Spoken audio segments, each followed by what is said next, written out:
السلام علیکم. وعلیکم السلام ورحمت الله وبرکاته. دا ځوان څوک ده؟ دا نوی شاګرد ده او دی ډېر لیوال ده چې له موږ سره تمرین وکړي او ښکلې خو دا ده چې د الله په فضل د تازه اسلام منلی او یقین یې کړی چې عیسی علیه السلام د الله بنده او رسول ده. ماشاءالله بارک الله. نن د دورونو ترمنځ ښه راغلې ځوانه. نن موږ تا ته زموږ تمرین کې یوازې د یو ملګري په حیث هرکلی نه وایو، بلکې تا ته په اسلام کې د یو ورور په حیث هرکلی وایو. راځه ما سره ولاړ شه چې خپل ملګري در وپېژنم. هغوی اوس د علم حلقه کې راټول دي. راځئ.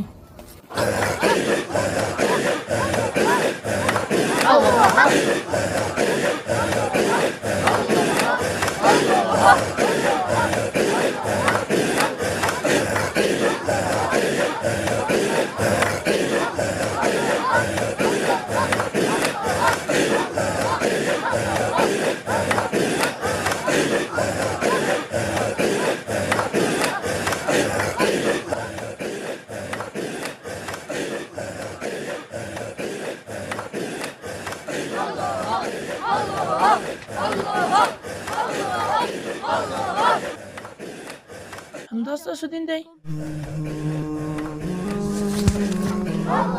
دا څه کوئ؟ د الله عز وجل ذکر کوو. دا چا درښودلي؟